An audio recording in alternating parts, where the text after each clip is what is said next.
Замбай цогны үзэгчтэй монголчуудын ярилцлагын нэгэн шинэ дугаар үзэгч та бүхэнд хүрж байна. Өнөөдрийн зочин бол хүний эрхийн үндэсний комиссийн гишүүн Оюун Чимэг. За өнөөдөр олон улсын эмэгтэйчүүд эрхийг хамгаалах өдөр. Танд юуны өмнө баярын мэнд хүргэе. Баярлалаа. Та бүхэн ч гэсэн баярын мэнд хүргэе.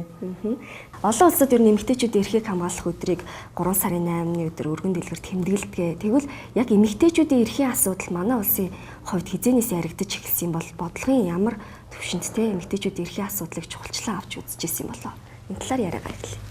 Тэгэхээр юуны төрөнд би телевиз үзэж байгаа бас нийт одоо охид бүсгүүчүүд, ээжүүд, эгч нартай олон улсын эмэгтэйчүүдийн баярын мэндийн энэ өдрийн баярын мэндийг хүргье. Ер нь энэ эмэгтэйчүүдтэй холбоотой энэ баярын өдрийн учир утга өөрөө юу байсан бэ гэдгийг бас тэр олон хүн анзаардаггүй. Яагаад тэгэхээр баярлуулах л ёстой гэж боддог ийм одоо хандлага байдаг штэ. Тэгэхээр энэ эмэгтэйчүүдийн энэ өдөр бол 3 сарын 8 гэдэг бол баяр ихээсээ илүү хамгийн анх одоо 19-р зуунд Америкийн нэхмэлчин эмэгтэйчүүд өөрсдийнхөө эрхийн төлөө сонгуульд орохын төлөө удирдлагад нэгдэж ингэж тэмцэл хийсэн тэмцлийн өдөр байдаг байхгүй юу.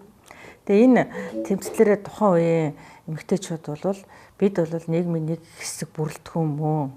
Бид одоо эрэгтэй хүмүүстэй адилхан бүхэл одоо үе шатанд адилхан байх ёстой. Тэрийг одоо нийгмээр хүлээн зөвшөөрүүлж чадсан учраас энэ олон улсын эмэгтэйчүүдийн энэ баярын өдөр гэж нэрлэгдэж байгаа энэ өдөр бол тэмцэл нь ялтаар дууссан ийм өдөр байдаг байхгүй юу?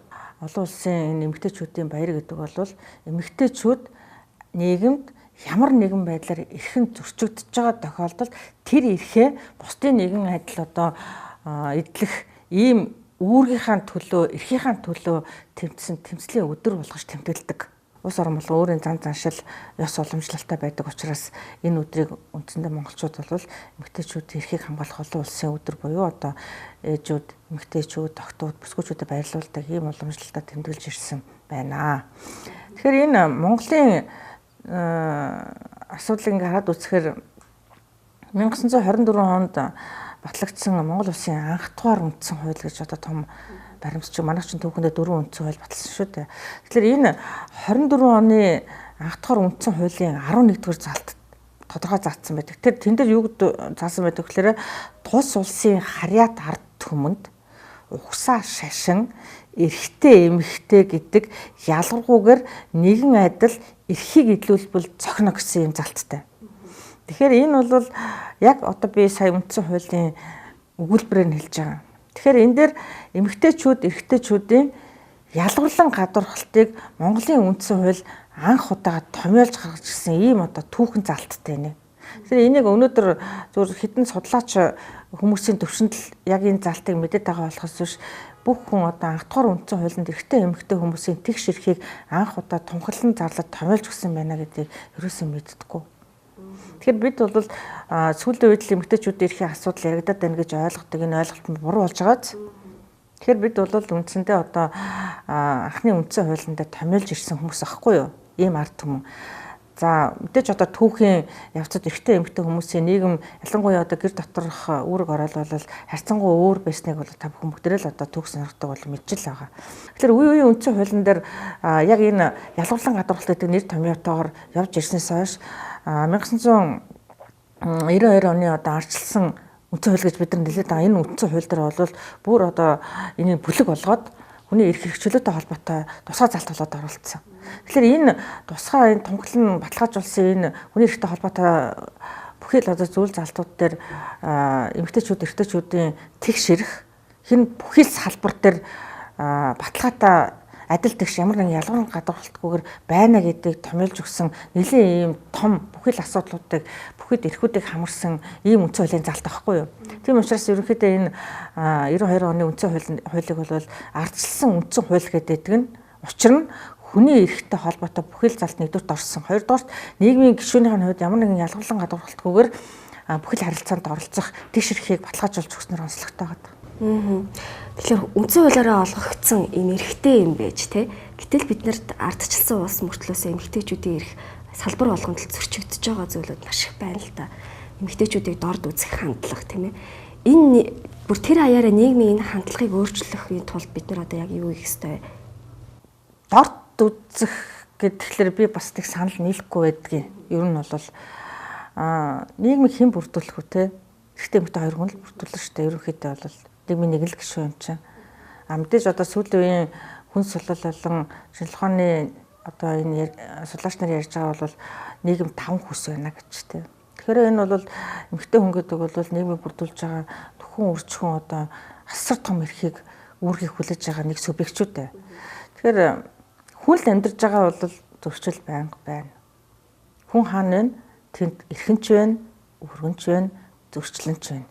Тэгэхээр зөрчил өөрөө ямар төвшөнд байдгүй гэдгээс шалтгаалаад одоо таны саяны хэлсэн дорд үзээд байна ч гэдэг юм уу, эсвэл зөрчтөд байна гэд шууд дүгнэлтийг хийх нь бас би буруу гэж бодод байдаг. Яг тэгэхээр эмэгтэйчүүд, эрэгтэйчүүд, нийгэм, улс төр, эдийн засаг бүхий л харилцаанд тэгш эрхтэйгэр байх ёстой. Тэгш эрхтэйгэр байхыг хэн хариуцах ёстой? Төр хариуцах ёстой. Төр яаж хариуцах юм? Төр хуулиараа дамжуулж, үйл ажиллагаараа дамжуулж энэ эрхийн тэгш байдлыг хангах ёстой. Хэрвээ төрийн одоо энэ иргэдийнхэн тэгш эрхийг хангаж явах явцад хэн нэгэн албан тушаалтан төрийн нэрийн өмнөөс гүйцэтгэж байгаа албан тушаалтан эрхийг зөрчсөн бол эр хүнтэй хариуцлагын механизм үйлчилж ах ёстой. Тэгэхээр энэ дээр жишээлбэл та нар санаж байгаа бол 1995 онд Бээжин хотод хуралдсан олон улсын дэлхийн эмэгтэйчүүдийн баг хурлаа шүү. Тэн дээр манай Монгол улс юу гэж авсан шийдвэр гаргах төвчний эмэгтэйчүүдийн оролцоог 25-30% байлгана гэдэг амлалт авцсан. Тэгэхээр нэгэнд бид нар одоо шил хоёр хүн нэг нэгэндээ амласан амлалт энэ биш байхгүй юу? 1961 онд Нэгдсэн улсын байгууллагын гишүүн улс болсон Монгол улс бол хамтын нийгэмлэгийн нэг бүрэлдэхүүн, нэг хэсэг. Тэгээд бид бол Нэгдсэн улсын байгууллага гэдэг энэ байгууллагад Монгол улсын нэрийг оруулахад хичнээн олон жилийн хүмүүсийн одоо тэмцэл, хичнээн олон жилийн хүмүүсийн ууган хөдөлмөрийн үр дүнд тэр том байгууллагын гишүүн болчоод тэгээд тэр гишүүн болно гэдэг бол бид Нэгдсэн улсын байгууллагын гишүүн болсноор бүхий л одоо Нэгдсэн улсын байгууллагаас гарч байгаа зүйлүүдийг биелүүлж чаднаа гэсэн үүргийг амлалтыг авсан байдаг. Тийм юм бол амлалтаа авчаад үүргээ хүлээчээд тэр олон хүмүүсийн одоо амьдрал бүхий л зүйлийг одоо үн цэнээр бий болсон энэ үн цэнийг бид нар хадгалж энийг залгамж чанарыг алдагдуулахгүй байх ёстой. Жишээлбэл эмэгтэйчүүдийг алдагчлах бүх хэлбэрийг тухай олон улсын конвенц гэж байна. Энэ конвенцэд Монгол улс нэгдэж орсон.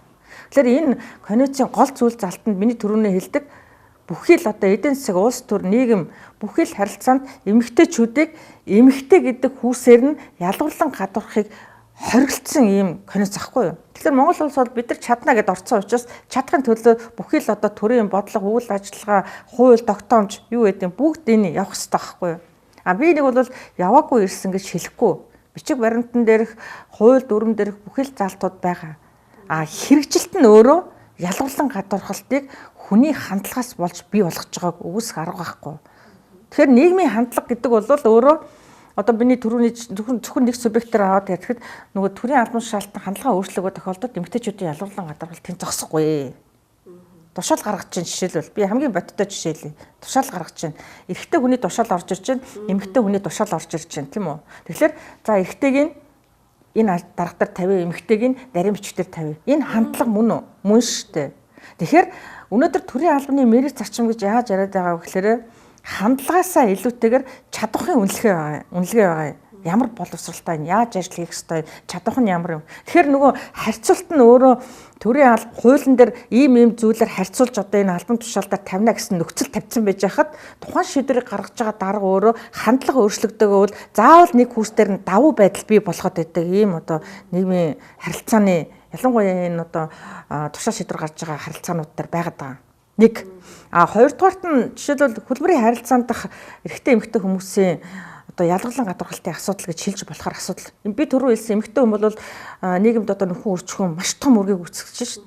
Тэгтэл одоо хуулиар бол за эмэгтэй хүнд одоо 120 хоногийн өмнө амжнаасаа хойш одоо тэтгэр төвч юм бүх юм хуушаад өгсөн.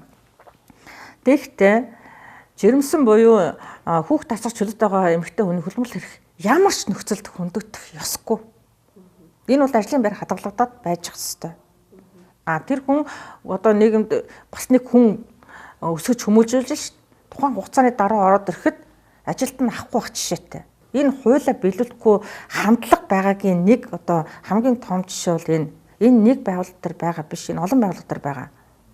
А дээрэс нь одоо шийдвэл цэргийн байгууллагууд байдаг ч одоо цолоор албан тушаалаар ажилладаг. Энэ дээр бол эмэгтэйчүүдийн эрх маш ноцтой зөрчигдөж байгаа жишээ баримтууд бол зөндөө байна. Жишээлбэл одоо ажлын байрны бэлгийн дарамт гэж орж ирж байгаа энэ асуудал байна, тийм үү? Тэгэхээр энэ бол эмэгтэй хүний эрхчлөөнд одоо бэлгийн эрхчлөөнд маш бүдүүлгээр хандаж эмэгтэй хүнийг одоо өөрөө чинь түрүүн хэлээд байсан тэр дорд үтсэн гэдэг үзлийг чинь би ярих гэдэг юм л да. Тэгэхээр одоо миний дор ажиллаж лээж байгаа те надад тушаалаар захирч байгаа бол энэ хүн заавал ийм одоо миний тавьсан сандыг биелүүлэх ёстой ч гэдэг юм уу. Ерөөсөө л эмэгтэй хүн гэдэг одоо тэр орон зайруу бол маш бүдүүлгээр хандж байгаагийн нэг хэлбэр бол энэ дарга албан тушаалтнуудад сүүлийн үед бол маш ихээр гарч байгаа. Энэ өргөдлүүд ч их ирж байгаа. Тийм, хүний эрхийн үндэсний комисс жил болгон хүний эрхтэй холбогдлолтой тайлан мэдээ гаргадаг те. Яг энэ дээр бас яг энэ асуудлыг хүндсэн, ялангуяа эмэгтэйчүүдийн эрхийн асуудлыг хүндсэн олон зүйлс танаа байгууллагад ирдэг болов уу гэж бодож байна. Яг саяны хэлсэн шиг хөдөлмөрийн харилцаанд үүссэн энэ нөхцөл байдал гэдэг ч юм уу, тийм ээ. Жил үрийн эхний улиралд багтаад Монгол улсын улсын их хурлд Монгол улс дахь хүний эрхийн эрх хөрчлөөний талаарх илтгэл оруулдаг энэ тайлан биш.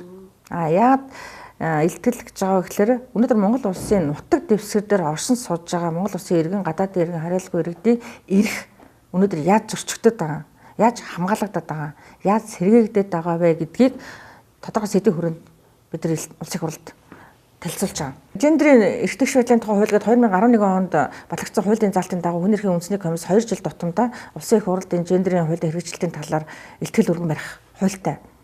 Тэгэд энэ хуулийн дагуу бол бид нар энэ жил одоо урьдчилан жил өргөн барьсан, энэ жил өргөн барьж одоо энэ 31-нд бид нар өргөн барих хэрэгтэй. Тэгэхээр энэ гендер гэдэг үг маань өөрөө Монголын нийгэмд бол сүүлд орж ирсэн үг. Ерөнхийдөө бол эрэгтэй эмэгтэй тэгш эрэгтэй гэдэг ингээ энэ бол байсан шүү дээ, түрүүн битэр ярьсан тий. Тэгэхээр энэ эрэгтэйч байдлын тухай энэ хуулинд заасан үрдэл гомдлуудыг ингээд манай комисс хүлээж аваад ингээд шийдвэрлэхээр заасан ба шүү дээ. Маш их хэрж байгаа. За би түрүү хэлсэн хөдөлмөрлөлийн харилцаанд эрэгтэй хүмүүсийн харилцааны асуудал байж байна. Ажлын байрны бэлгийн дарамтын асуудал байж байна. Тэрнээсээ тусдаа ажлын байрны дарамтын асуудал байж байна.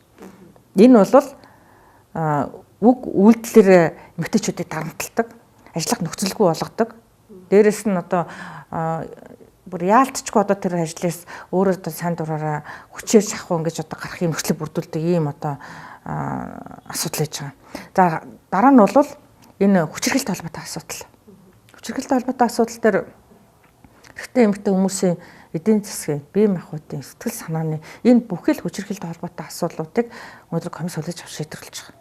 Тэгэхээр энэ дээр одоо сүүлийн үед одоо бид нар бол зөндөл одоо хэлж ирсэн бараг 10 хэдэн жил ярьсан гэр бүлийн хүчирхэглийн хохирогчтой холбоотой ялангуяа эмэгтэй хохирогч нартай холбоотой асуудлууд бол одоо харин миний барилаад байгаа зүйл сүүлийн 2-3 жилийн хугацаанд бол төрийн бодлого шийдвэрт ч гэсэн энэ нэлээд орж ирж байгаа. Тэгээд бас хуулиуд ч нэлээд бас гайгүй хуулиуд гарцсан. За хэн хариуцаж хэн энэ асуудлыг шийдвэрлэх, шалгах шийдвэрлэх байгууллагын тодорхойгүй байсан. Энийг тодорхой болгож өгсөн. Аймаг орон нутагт хүртэл одоо бас тодорхой үйл ажиллагаанууд хийж байгаа. Ийм бас төвшөлтэй талууд байгаа. Тэгэхээр бодит байдал бол өнөөдөр эмэгтэй хүний оролцоо нийгэмд өөрөө ямар төвшөнд байх ёстой вэ гэж. Тэгэхээр энэ дээр эрэгтэй хүн эмэгтэй хүний оролцоо ийм байх ёстой гэж ярихаасаа илүү эмэгтэйчүүдийн нийгэмд эзэлж байгаа байр суурь, нийгэмд оролцож байгаа оролцоо өөр бодит үр дүнтэй. Яг одоо тэр эрэгтэй хүмүүсийн одоо ялгуурлан гадуурхад болоод байна гэдгийн эсрэг энэ тэмцлийн үр дүн ийм үр дүнд хүрсэн шүү гэдэг бодиттой байх юм бол одоо энэ нийгэмд гарч байгаа үйл ажиллагаа одоо энэ эсрэг хандлагууд бол нэгдүгээр өөрчлөгддөг. Хоёрдугаарт хамгийн том хүчин зүйл бол төрийн бодлого байдаг. Жишээлбэл өнөөдөр Швед, Норвегийг аваад үзье те. Дэлхийд одоо эмэгтэйчүүд хүүхдийн эрхийн асуудлаар номер 1-т явдаг улсууд. Тэнд эмэгтэйчүүдийн халамж үйлчилгээ, хүүхдийн халамж үйлчилгээ, эмэгтэйчүүдийн төрийн одоо шийдвэр гаргах төвшөнд оролцоо, тэр эмэгтэйчүүдийн үг үйлдэлийн хүчтэй нөлөөлөл өнөөдөр Швед, Норвегийн нийгэмд бол тодорхой байр суурийг маш өндөр түвшинд эзэлж чадсан. Тэгэхээр бид бол одоо би зүгээр Монголын Швед гэж ярихаас би жишээ ярихаас илүүтэй Монголын нөхцөл байдлыг ингээд аваад үзэхээр бид бол Европчсан соёлтой улс түн байхгүй юу. Тэгэхээр эмэгтэйчүүдийн ямар нэгэн байдлаар чи эмэгтэй юм чи гэртээ одоо хүүхдээ хар чи гэр орныхаа ажлыг хий гэсэн шахалт бол нийгмийн зүгээс байхгүй. Хууль эрхцэн үүднээс ч байхгүй. Яг бол манай хууль бол эрэгтэй эмэгтэй гэж тодорхойлж ялгалгүйгээр Монгол улсын иргэн тэгш хүрчлэнэ гэсэн хуулийн залттай. Үнцэн хууль шүү тийм. Тэгэхээр энэ өөр түрүүний өөр чи ярьдаг тэр хандлага гэдэг зүйл бол энд яалтчгүй нөлөөлөд байгаа. Тэгэхээр энэ хандлагыг яаж өөрчлөх ёстой юм бэ гэдэг асуулт гарч ирнэ тийм үү? Үзэгч тэрийг бас хүлээж авах. Хандлага өөрчлөхөд бол өнөөдөр яриад маргааш өөрчлөгдөх зүйл биш. Энэ бол маш удаан хугацааны туршид өөрчлөгддөг. Тэгээд ингээд тодорхой хандлага өөрчлөх ингээд явж байтал Монголын өнөөдрийн нөхцөл байдал бол 4 жилээр төрийн албан хаагч нарын солигдож байдагтай энэ маш их холбоотой. Маш их холбоотой. Яа тэгэхээр тухайн ажил дээр яг одоо өөрийн мэргэжлийн өөрийнхөө чадварчсан энэ ажлыг хийгээд одоо тэр нөгөө доор ажиллаж байгаа хүмүүстэйгээ бодлого шийдрээ тохироод ингээд ажиллаж байсан хүн 4 жилийн дараа яг одоо хийжсэн үйл ажиллагаа тэгсээр ирэхэд дахиад шинэ авчраа тавьчихна. Дахиад шинэ хүн ажилдаа дадах гэж бас 1-2 жил болно үстэй. Тэгэхээр нөгөө төрийн залхамт чанар гэдэг маань энэ хандлага гэдэг ямиг өөрчлөхөд нөлөөлөд байгаа. Ялангуяа энэ томилгоо нөлөөлөд байгаа байхгүй юу? Тэгэхээр нөх хандлага чинь өөрөө би хугацаа шаарддаг гэж ярьсан шүү дээ. Хугацаа шаардаад аятайхан болж байсан чинь дахиад өөр хүн ирэхээр дахиад нөгөө нэг буцаад нэг юм цикл яваад байгаа шүү дээ. Тэр цикл рүү орчхороо тэр хандлага өөрчлөгдөж тэр байгууллагын соёл төлөвшөх эдгээр заашгүй одоо зөрчил гараад байгаа учраас өнөөдөр энэ эмэгтэйчүүдийн эрхтэй холбоотой зөрчлийн асуудлууд дээр орж ирж байгаа өргөдөл гомдлын одоо тэр үзүүлэлтүүд бол яг л одоо өөрчлөгдөхгүй хэмжээнд л орж ирээд байгаа юм л да. Та тэр нийгмийн оролцооны талаар ярьлаа л да. Гэтэл нөгөө эмэгтэйчүүд маань гэр бүлдээ ямар оролцоотой байна? Тэрнгээрээ шалтгаалаад нийгмийн оролцооноос хамааралтайгаар явагдаад байгаа юм болов уу гэж би харагддаг л да.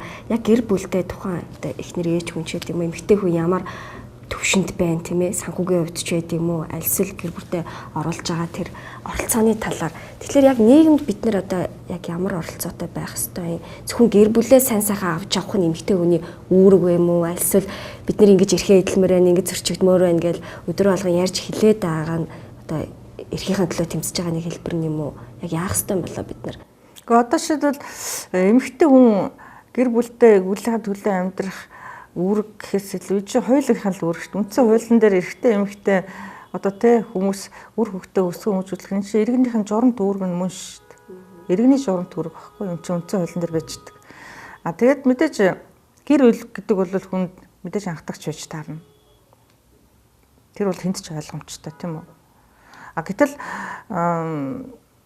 тухайн нийгмийн харилцаа өөрөө тэрийг бас өгөөсгсөн асуудлууд байдаг. Жишээлбэл нийгэм мэдээлэлгүй байгаад байна тийм үү? Хүн чинь мэдэх хэрэгтэй шүү дээ. Мэдэх хэрэгтэй. Гэтэл тэр мэдэх хэрэгээ тухайн хүн мэдээг өгөөс шалтгаалаад хүлээж авч чадаагүй мэдэх боломжгүйгээр шалтгаалаад өнөөдөр энэ эрэгтэй эмэгтэй хүүхдүүдийн эрхийн зөрчлийн асуудал гараад байгаа. Жишээлбэл бид нар түрүү ярьжсэн чинь нэг зарцуулалтын хүүхдээ орхисон эмэгтэй асуудлыг одоо ярьцлага эхлэхээс өмнө ярьжлаа тий. Гэхдээ тэр эмэгтэй мэдээж хүүхд гарсан чинь тэр хүүхд чинь эцэтэл ах хэвээр үсттэй. Яг тэр эцэг нь хариуцлагагүй. Нийгэм тэр яриад тэр ээжийг буруутгасан. Тэр энэ хандлага чинь өөрөө юм байхгүй юу? Эрэгтэй эмэгтэй хоёр хүн за гэр бүл болсон ч болоогүй ч одоо болохоос өмнө ч юм уу хүүхдтэй болдог шүү дээ тийм үү? Гэхдээ тэр эмэгтэй ганцаараа тэр үүргийг хариуцлага хүлээгээд явах тийм хуулийн зохицуулт байхгүй шүү дээ. Тэр энэ хандлага байхгүй юу? Мэдээж эмэгтэй хүн үр хүүхдээ өсгөх хүмүүжүүлэх өөрөө сурж боловсрох энэ дэр ямар ч хязгаарлалт байхгүй хуулиар ямар ч хязгаарлалт байхгүй. Ямар боломж байна? Өөрийнхөө одоо бүхий л одоо асуудлуудыг хүүхдээ хасрангаа сурж болж гин, хөдөлмөрлөж болж гин. Хөдөлмөрийн харилцаанд ороод тэр хамгаалтууд бий болж байгаа. Хүүхдээ хөвгүүлэх цагтаа байна тий. Эсвэл одоо ажлын байрыг хадгалах цагтаа төрхөөс өмнөх 120 хоног, төрсөд дараа 100 хоног, төрөөс бол 3 нас хүртэлх хүүхдийг бол хасрах, хамгаалах, тэтгэмжгээд бүх юм зохицуулттай. Тэгэхээр би түрүүний яриад байгаа тэр мэдэх эрх гэдэг бол энэ зохицуултаа заашгүй холбоотой. Заашгүй холбоотой. Өнөөдөр одоо сошиал ертөнц хэвлэл мэдээлэл 10 жилийнхаас өмнө хэдэн 100 дахин бий болсон ба шүү.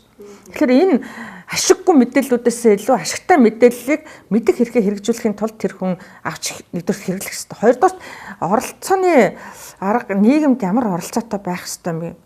Хүн юм чинь би эмэгтэй хүн дуурч болохгүй гэдэг асуудал биш шүү дээ. Яг бол бид нийгмийн нэг эс байхгүй юу? Эд эс нь мөн шүү дээ. Эрэгтэй хүн тэгэд дуурна л эз, эмэгтэй хүн тэгэд дуурна л эз. Үгүй. Одоо ер нь манай ерөнхийдөө энэ зам заншил бас юмтай холбоотой байдаг. Та нар хэрэг анзаардаг бол эмэгтэй хүүхэд ингээд одоо дүрийг жишээрээ те эмэгтэй хүүхэд уйлахад миний охин уйллаа гэж ээж аав нь очиод ингээд сунрын цэвэрлэл гаргаад эрэгтэй хүүхэд уучаар эр хүн хизээ уйлж ирсэн гэж.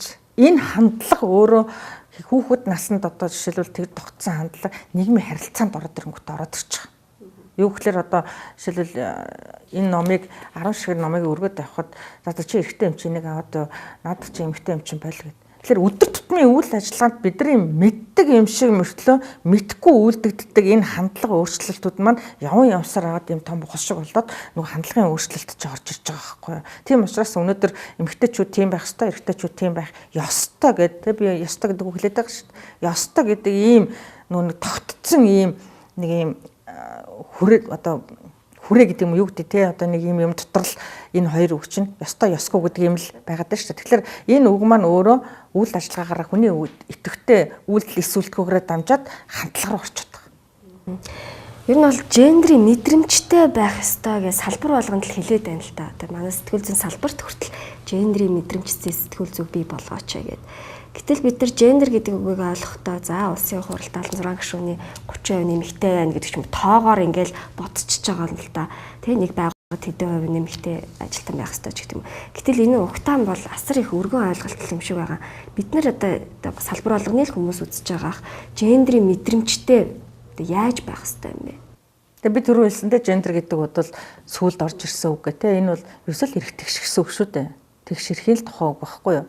Уул нь бол тэгэхээр гендрийн мэдрэмжтэй гэдгийг хүн одоо шилбэл хувь хүн шалгаагүй байгууллага албан тушаалтан шалгаагүй өөрөөр хүлээж авдаг. Жишээлбэл одоо бид нэг хөдөө очиод аймаг орон нутгийн удирдах албан тушаалттай уулзаад гендрийн тухай ярихаар манай зөндөө эмэгтэй ажилтдаг гэж ярьдаг. Яг ингээл. Гэхдээ энэ эмэгтэй хүний асуудал биш шүү дээ. Энэ нийгмийг бүрдүүлж байгаа эрэгтэй эмэгтэй хүмүүсийн асуудал байхгүй юу? 3 дахь хөрсөж асуудал мөн энэ. Гэтэл тэр өөрөө мэдээж одоо тэр талын мэдлэг мэдээлэл байхгүй хүн гендертэй холбоотой албан тушаал шийдвэр одоо тушаал шийдвэр гаргахад бол гаргаж чадахгүй. Тэр хэлээд байгаа. Гендрийн мэдрэмж гэдэг бол ямар нэгэн байдлаар нийгэмд шийдвэр гаргаж байгаа хүний төлөө ажиллаж байгаа хүн болгон гарын үсэг зурхаас өмнө энэ хүний эрэгтэй ч өнөө эмэгтэй ч өнөө ямар нэгэн байдлаар зөрчигдөд байна уу? Мэдээж одоо том л ойлголт л тоо. Нийгмийн эдийн засгийн нийгмийн хүрээнд, эдийн засгийн хүрээнд өшөө одоо улс төрийн хүрээнд энэ мэдрэмж байжээч хууль эрх зүйчин хүн гэдэг энэ том одоо зүйлээсээ гадна энэ хүн гэдэг нэрэн дотор хуваагдж байгаа энэ хүүсүүдийн эрхийг хамгаалж чадчихна уу гэдэг энэ дээр л яригдах зүйл шүү дээ.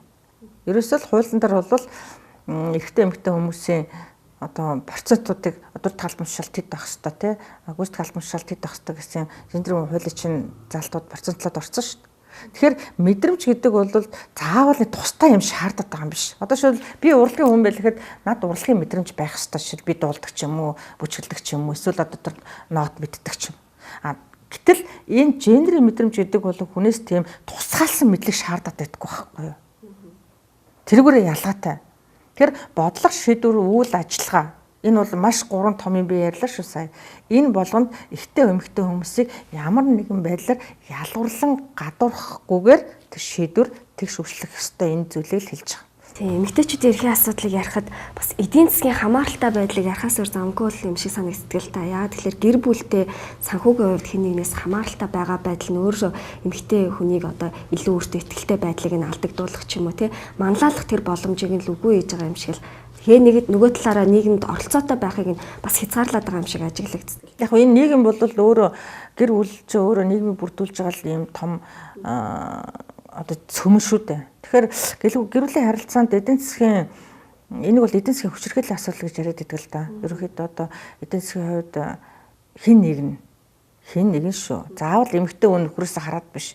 Нөхөр нь эмэгтэй хүнээс ч хараатай байгаад юм жишээ зөндөл байгаа шүү дээ. Хэн нэгнээсээ эдийн засгийн хувьд хараад байна гэдэг нь ялгаа байхгүй нийгмийн харилцаанд нөгөө тэгш оролцох боломжийг хаачих байгаа.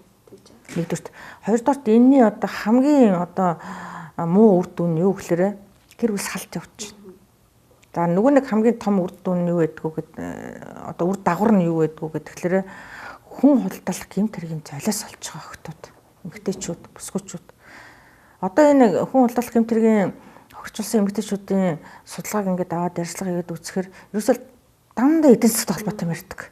Одоо юу гэдэг гэр бүлийн хүчирхийлэлд байсан, надад захиран зарцуулах мөнгө байгаагүй, миний бүх хөрөнгө одоо манай нөхрийн мэдлэлд байдаг ч гэдэг юм нөгөө эдийн засгийн эргэлтэнд орох гэдэг чинь нөгөө эдийн засгийн харилцааны нэг оролцогч болох гэдэг тахлаар тэрийг ингээ хаачингууд сонгож байгаа зам нь өөр өмлөнгөө яваад байгаа. Тэрний дүнд юу хохирч байгаа, хүүхэд хохирч байгаа нэгдүгürt. Хоёрдугаарт болохоор гэмтэргийн хохирч болно гэдэг бол насан туршдаа сэтгэл санаа, эрүүл мэнд, бие махбодын хохирлыг амсчихж байгаа. Төхөн сэргээгдэхгүй байхгүй энэ хүн болол гэмтрийн хохирч нарын энэ хохирлын асуудал бол төхөн сэргээгдэх боломжгүй байдаг. Яг зөвхөн нийгмийн харилцаанд ороод ирэхэд нөгөө сэтгэл зүйн болон эрүүл мэнд хууль эрх зүйн нөхөн сэргэж байгаа. Энэ бол механик нөхөн сэргэлт байхгүй юу?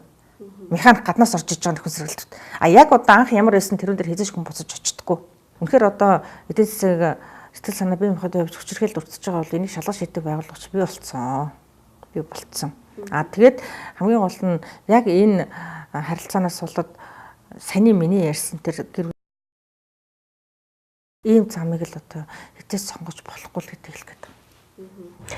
Яг эдийн засгийн хамаарлыг ярихад би яг наацхийн нэг жишээ бол байна л да.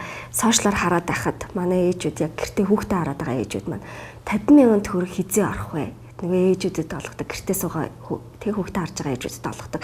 Ингээ харахаар яг л тэр мөнгөө сар болгон хүлээгээд тэ байгаа тэр хүмүүс маш олон байгаа юм шиг л харагддаг л те. Тэрэнд одоо тэрнээс өөр зарцуулах яг өөрөө гэсэн мөнгө байхгүй ч юм уу те. Ийм ойлголтыг авч чинь. Тэгээ бид нар ер нь яг яах ёстой юм бэ? Ээжүүдийн эмэгтэйчүүдийн асуудлыг ярихад 50,000 төгрөгийн асуудлаар шийдэх ёстой юм уу? Эсвэл бодлогын хэмжээнд арай өөр нийгмийн хандлагыг өөрчлөх ийм томоохон арга хэмжээнүүдийг зохион байгуулах ёстой юм. Би тэр ээжүүдэд бүгдээрээ 50,000 төгрөгөө хүлээгээд сууж ийн гэж би бодохгүй байна. Мэдээж одоо те нэг хэсэг нь байгаль баг. Тэгэхээр энэ бол зүгээр хүний өөрийнх нь одоо хандлага шүү дээ. Жишээлбэл бид нар ч гэсэн ажил хийж байгаа юм чинь сар болгон хүч цалин хязгаар орох хөдлөө гэж би энэс асууж лээдэг. Гэтэл төр цалин өгөх ёстой бид нар хөдөлмөрлж байгаа юм чинь цалингаа авах ёстой гэдэг ийм хандлага байгаа байхгүй юу бидэрт сэтгэл зүйн хувьд. Тэгэхээр би бас тэр группыг сонирхож үзсэн л дээ. Тэгэхээр манай эмэгтэйчүүд үнэхээр мундаг. Одоо би бол энэ гэртээ сууж гин үү зүгээр ажиллаж хийж гин үү тэр ээж хүүхдээ хараа сууж байгаа ээжүүдийн тэр групп бол өстой мундаг хүүхнүүд эмэгтэйчүүд бүсгүүчүүд байт юм байлээ. Тэгээ би юундээ юм заа сургалтаа нэг бүлэг байгуулаад чөлөө цагаараа чинь хүүхд чинь ямар дандаа л нялх байгаад ахгүй шүү дээ. Тэгэл 3-4 хүрэл хүүхд нь явдаг болохоор ажилд орохоос өмнө тэр хугацаанд энэ үнэхээр одоо мундаг эмэгтэйчүүд энэ дотор байт юм гэж би харсан. Мэдээж үргэлжлүүлсэн эмэгтэйчүүдийн хувьд бол зайлшгүй одоо нийгмийн халамж үйлчлэг байх ёстой. Тэр хүн бол нийгэмд одоо хүн устдах хүн бүхэл бүтэн хүн гэдээ бэлтэж шít. Тэгэхээр энд бол төрийн оролцоо зайлшгүй байх ёстой. Тэгэхээр зөвхөн бусад улс орнууд жишээг харж байхад өргөдөлсөн эмэгтэйчүүд болон нийгмийн одоо тэр эдийн засаг бүрэлдэхүүн гэр бүлтэй эмэгтэйчүүдийн халамж үйлчлэг нь ялгаатай байдаг. Ялгамжтай олгодог нөхцөл байдал нь өөрөө ямар байгаа. Тэгэхээр энэ нэгжээс их шалтгаалаад байгаа. Жишээлбэл одоо нэг баг хорооны засаг дарга тухайн эмэгтэй нөхцөл байдлаар одоо ингээд дэшиг материал бүрдүүл явуулж штэ одоо тэр 50,000 ч хэдэн 20,000 ч хэдэн төрөнд оруулах. Гэтэл энэ нь болохоор одоо юу гэдэг юм манайх ч өөрөө их сонин тогтолцоотой байхгүй юу? Одоо ядуу нэг ядуу гэдэг нэг юм сонин ингээд шатлалтай хуваагт тийм хэзээ ч байдаггүй штэ. Ядуу хүн бол ядуул байдаг байхгүй юу? Нэг ядуу гэж ямар юм яриад байгаа юм те. Тийм байдаггүй байхгүй юу? Тэгэхээр нөгөө нэг төрөөс ингээд халамж үйлчлэгээ өгөхдөө нөгөө нэг ялгаатай байдал тогтоож байгаагийн нэг хэлбэр энэ байхгүй юу? Нэг хэлбэр энэ.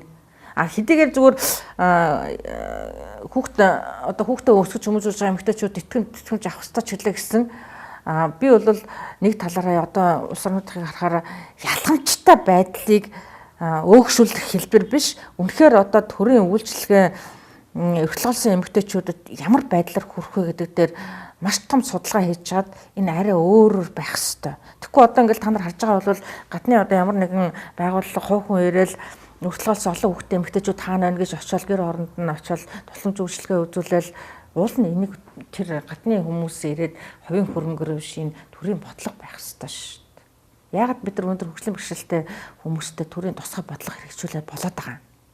Хүүхдүүд ч ялгаагүй хөгжлийн бэрхшээлтэй иргэдэд бүгдээр нь олон улсын гэрээ конвенцэд нэгдэд орсон бүхэл одоо шаардлагатай хууль дүрмүүд нь байж гин те. Тэгвэл өнөөдөр өртөлгөөлсөн үнэхээр одоо амьдралын болцоох. Чинь 5 хүүхдтэй эмэгтэй одоо хүүхдэд дөнгөж гарах чинь ажил хийх гэж байхгүй шүү дээ. Тэгэхээр тэр эмэгтэйчүүд 50,000 төгрөг эзээ орох гэдэг бол тэр эмэгтэйчүүдийн буруу биш. Тэгэхээр энэ бол масс нийгэмд нийтдээ бас ийм ойлголттой байна гэд байх боломжгүй. Тэгэхээр 50 байна уу, 100 гаруй гэнэ, 200 гаруй гэнэ. Энэ өөрөө төрийн бодлого шүү дээ. Төрийн эрхцэлцүүлэх шүү дээ.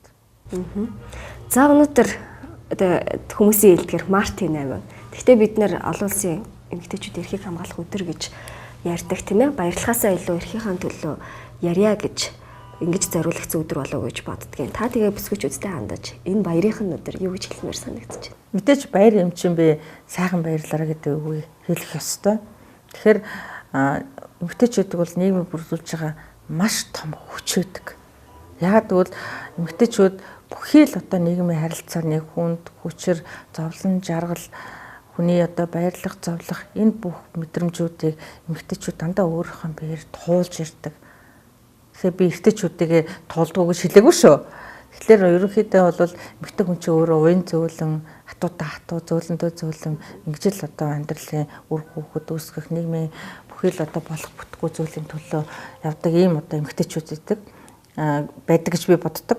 Тэгэхээр эмэгтэйчүүд октод бүсгүйчүүдтэй би олон улсын эмэгтэйчүүдийн эрхийг хамгаалах энэ одоо өдрийн мэндийг хүргэе. Тэгээд хэрвээ танд ямар нэгэн байдлаар найз нөхд чинь эсвэл одоо таньж мэддэг хүмүүс чинь одоо саяны бидний ярьсан ярианд одоо дурдгдсан асуудал дээр зөрчилтэй байх юм уу, маргаантай байх юм уу, тусламж хүсэлт одоо хэрэгтэй байна гэж үзэх юм бол манай байгууллага одоо та бүхэнд даатга нээлттэй байдаг. Тэгэхээр бид бол бүхий л одоо талаар та бүхэн туслахад бэлэн шүү гэдгийг бас давхар хэлхийг хүсэж байна. За баярлалаа танд. За энэ удаагийн монголчууд ярилцлага хүний эрхийн үндэсний комиссийн гишүүн Оюун Чимэг оролцлоо. Бид эмэгтэйчүүдийн эрхийн асуудлыг хүндээ ярилцлаа. Анхаарлаа хандуулсан та бүхэнд баярлалаа.